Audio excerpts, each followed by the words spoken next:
pas d'inceste sur cette chaîne YouTube. Des petites crottes. Madame André, réveillez-vous! Waouh, c'était balèze.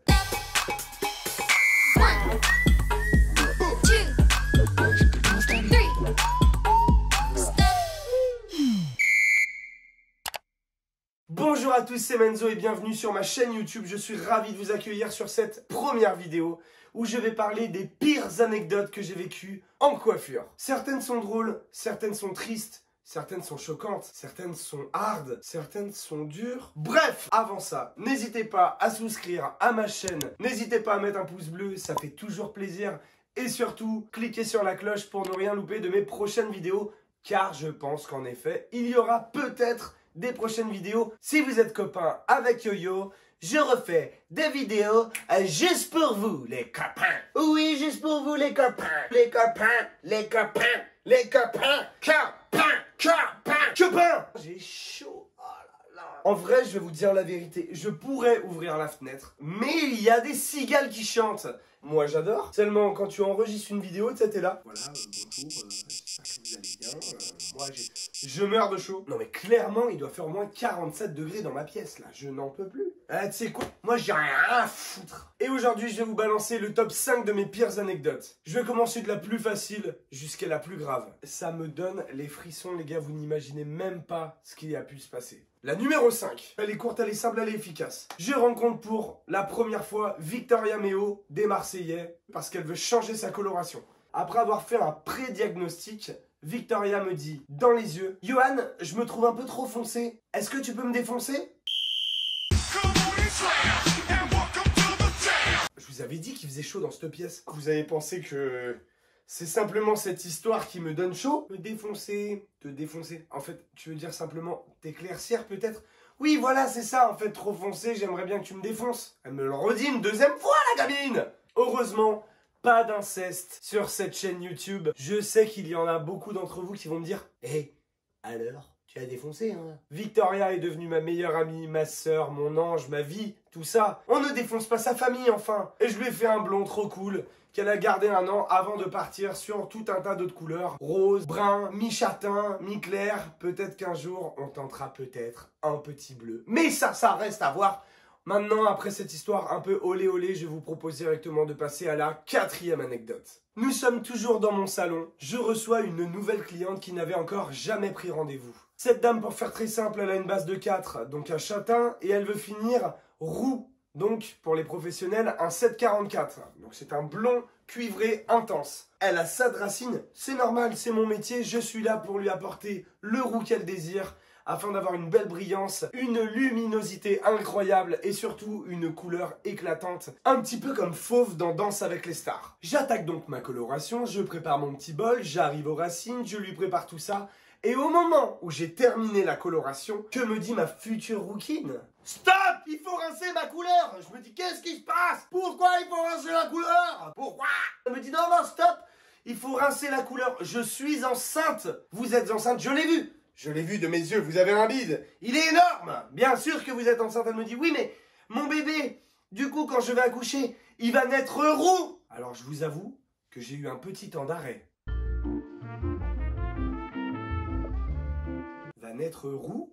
Heureusement, il n'y avait personne d'autre autour de nous. J'ai donc dû rassurer ma future cliente que son enfant ne naîtrait pas roux étant donné que la coloration n'allait pas toucher les chromosomes étant donné que son enfant était déjà fait. Bref, vous l'avez compris, ne vous inquiétez pas. Si un jour vous faites une couleur blonde, mesdames, votre enfant ne naîtra pas blond non plus. Nous allons donc arriver sur l'anecdote numéro 3. Nous sommes en automne 2004, j'ai 14 ans, je suis en stage dans un salon de coiffure, très sympa, mais peut-être un petit peu vieillot. Ça sentait la permanente, il y avait des casques à mise en pli, on aurait dit les Daft Punk. C'était un salon de vieux. J'ai une énorme cliente. Madame a l'air un petit peu gênée et me demande d'aller discrètement aux toilettes. Madame s'en va aux toilettes avec le peignoir. Seulement, je crois qu'il s'est passé un petit quelque chose dans ces toilettes que je n'ai pas pu gérer à l'instant T. Il me semble que la cliente s'est installée avec son peignoir et a oublié de relever le peignoir. Et, comment dirais-je, eu une grosse commission à déposer. Elle a dû déposer des amis à la piscine. Elle avait le cigare au bout des lèvres. Elle avait la taupe au portillon. Bref, elle voulait quoi. Seulement, elle a complètement oublié de retirer le peignoir de ses fesses après avoir baissé son pantalon et a littéralement dans le peignoir. C'est dégueulasse. Que s'est-il passé, à votre avis? Eh bien, madame a tiré la chasse et reparti avec son petit peignoir et sorti des toilettes. Je l'attendais à la sortie pour la raccompagner au fauteuil. Et que fis-je? Que vois-je? Que fus-je? Oui, des petits bouts de merde. Des petits bouts de merde. Un petit peu partout. Des petites crottes. Des petites crottes. Des grosses crottes. Une moyenne crotte. Waouh! C'était balèze. Le petit poussait. Oh, j'ai 14 ans, je dois ramasser déjà la merde de mes clientes. Je suis pas venue ici pour souffrir, ok? C'est dur. Bah j'ai rien dit. Bah non, j'ai rien dit, j'ai pris des gants, j'ai pris un sopalin, j'ai pris de la javel, j'ai tout fait. Et voilà quoi, j'ai ramassé le caca. J'ai ramassé le caca. Ah, ouh. Et boire un petit coup de sang moi. Ouf. Ah.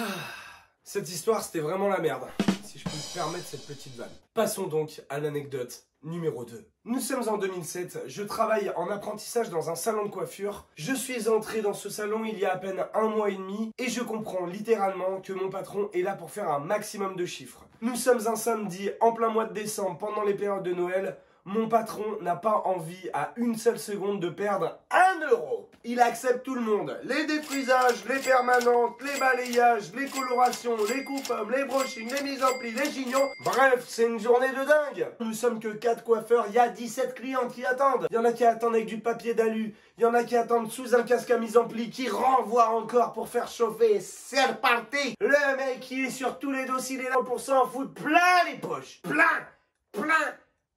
Bref, mon patron prend des clients supplémentaires en plus de ses propres rendez-vous, fait la technique de balayage, de mèche, de défrisage, et en avant, il en fait plein. Moi, je m'occupe simplement des shampoings à ce moment-là. On travaillait que par passion, messieurs, dames. Oui, la passion, oui. Bref, un moment, il est quand même 19 h, presque la fin de journée, et là, il me dit un petit peu discrètement, « Johan, s'il te plaît, j'ai oublié le défrisage, là-bas. » Depuis midi. C'est à ce moment-là que je me rends compte que mon ancien patron est en train de m'avouer qu'au lieu de laisser poser un défrisage entre 15 et 40 minutes, il l'a laissé poser 7 heures. Moi, sur le moment, je me lève, le défrisage, il n'y a pas de problème. Et puis en y allant, je me dis un défrisage quand même, je crois qu'au bout de 20 minutes, il faudrait commencer un petit peu à observer pour voir comment ça se passe. Je la vois, la cliente, et je vais parler à l'époque, à l'ancienne. Tu sais, c'était pas, t'avais Facebook, Instagram et tout. Non, t'étais là, on proposait des magazines. La dame, elle avait le magazine comme ça pendant 7 heures quand elle m'a vu arriver. Oh, c'est bon? C'est maintenant. Je dis oui, c'est maintenant. Je l'amène au bac et là, je vous le dis, moi, je vois le cheveu, je le sens. Mais qu'est-ce qui se passe quand la dame, je la mets au bac et que je dois rincer le défrisage de mon patron? Eh ben, simplement, quand je pose l'eau et que je passe la première main, c'est comme si mon doigt était un rasoir. Son cheveu a cramé. C'est impressionnant. Je fais un grand signe à mon patron qui comprend au loin parce qu'il me regarde, il me fait « T'inquiète, j'arrive ». Le plus grand manipulateur de toute l'Europe. Je commence à l'entendre discrètement parler. Oui, tu sais, le défrisage, ce n'est peut-être pas forcément quelque chose de très bon pour ton cheveu étant donné que tu avais déjà eu une coloration. Mon cul, ouais! La dame est en train de perdre son cheveu littéralement à 100%. Tu vas finir par lui dire que le défrisage, ça peut sensibiliser légèrement le cheveu. Un peu mon neveu qu'au bout de 7 heures, ça sensibilise le cheveu. Vous ne me croirez jamais. Il l'installe quand même au fauteuil, lui rase 100% la tête et devinez quoi? Il lui offre le défrisage. Mais il lui a fait payer la coupe. Le mec, il a quand même fait payer la coupe. La nana voulait un cheveu raide. Il a jamais été aussi raide de sa vie. Hein. Il était lisse, mais comme une pomme de main. Je vous jure, je n'ai jamais vu ça. Mais si vous, ça vous arrivait, qu'est-ce que vous auriez fait? Notez-le en commentaire. Taguez votre coiffeur. C'est à la fin de la journée que je suis allé le voir pour essayer de m'expliquer un petit peu avec lui pour savoir ce qui lui était passé par la tête. Et il m'a dit, toi, tu t'occupes de tes oignons. Et c'est à ce moment-là que je me suis dit, ok, c'est le moment ou jamais de me mettre à mon compte et de ne jamais laisser une cliente pendant 7 heures avec un défrisage sur la gueule. C'est déjà la fin de l'anecdote numéro 2.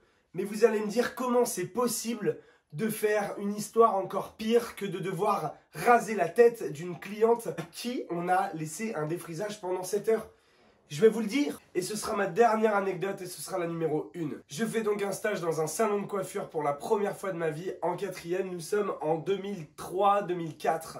Ce salon de coiffure est très cool, seulement voilà, le salon de coiffure est un peu vieillissant. Moyenne d'âge 90 ans, La cliente la plus jeune avait 82 ans. Ça sentait le renfermé, voilà, c'est... Mais il y avait une ambiance. Et là, je vois arriver une cliente des plus fidèles, Madame André, qui vient 3 fois par semaine. Car Madame André habite juste au-dessus du salon, descend par ascenseur avec sa bouteille d'oxygène sur roulette. Madame André, après avoir fait une permanente, s'installe au bac à shampoing et je suis moi-même chargé de faire les shampoings. Car c'est ma première semaine, tout simplement. Je fais toujours très attention dans ce salon de coiffure de ne pas marcher sur le tuyau de la bouteille d'oxygène parce que ça pourrait éventuellement couper le gaz. Ça me faisait vraiment flipper. Madame André installe la bouteille de gaz juste à côté. Ce n'est pas une bouteille de gaz, pardon, c'est une bouteille d'oxygène. Madame André, apparemment, avait un peu l'habitude de s'endormir au shampoing. Je lui demande, est-ce que vous aimez ça, Madame André? Madame André me répond, vous avez des doigts de fée, Johan. Continuez donc. Je continue. Madame André est en plein kiff. Madame André s'endort. Rien que de vous le dire. Ça m'apaise. Seulement voilà, il y a bien un moment où Madame André, je dois la réveiller après ce bon massage. Au bout d'un moment, moi, je me dis, bon, quand même Madame André, elle dort. Je fais des signes à ma patronne en lui disant... Regardez, Madame André, elle dort. Une patronne mort de rire. Oui, elle dort, oui. Je fais très mal, mon ancienne patronne. Mais bon, bref. Il est désormais temps pour moi de réveiller Madame André afin de l'accompagner au fauteuil pour que ma patronne puisse enfin terminer le coiffage tant espéré. Madame André, réveillez-vous, c'est terminé. Madame André, Madame André, Madame André, réveillez-vous! Il me semble qu'à ce moment-là, Madame André a tiré sa révérence. Je prends donc le pouls de Madame André, massage cardiaque à Madame André, nous essayons même le bouche à bouche. Madame André s'envole en lévitation sur un brancard, les 2 pieds en avant. Madame André part dans le camion de pompiers et c'est à ce moment-là que j'ai compris que je ne reverrai certainement plus jamais Madame André. Émotion? Je vais quand même pas me mettre à chialer pour Madame André, ça fait 15 ans que c'est arrivé. C'est seulement quelques jours après que la famille de Madame André est venue me rejoindre au salon avec un énorme bouquet de fleurs. Car Madame André disait toujours que son rêve serait de partir dans son sommeil. Je pense qu'à 90 ans passés, c'est peut-être le rêve de nous tous de s'endormir et de ne jamais se réveiller. Madame André n'a pas souffert, elle s'est donc envolée vers d'autres cieux pendant un massage et j'oublierai en fait jamais ce moment-là. Je me rappelle de vos derniers mots, Madame André. Vous m'avez dit, Johan, vous avez des doigts de fée. Continuez donc. Madame André, aujourd'hui, je peux vous le dire, j'ai continué. En tout cas, j'espère vraiment que j'ai pu vous donner mes meilleures anecdotes. C'est vraiment la vérité. Sachez que je ne suis pas le seul. Nous sommes plein de coiffeurs à avoir des anecdotes. N'hésitez pas à commenter juste en dessous de ma vidéo, savoir ce que vous auriez fait avec Madame André. Je vous invite donc à souscrire à ma chaîne, à mettre un petit pouce bleu et à cliquer sur la cloche afin de ne pas louper mes prochaines vidéos. Moi, en tout cas, j'ai pris énormément de plaisir et je termine cette vidéo, je vous l'avoue, un petit peu ému. Je vous dis à très bientôt et prenez vraiment soin de vous les copains. Allez, ciao! 1,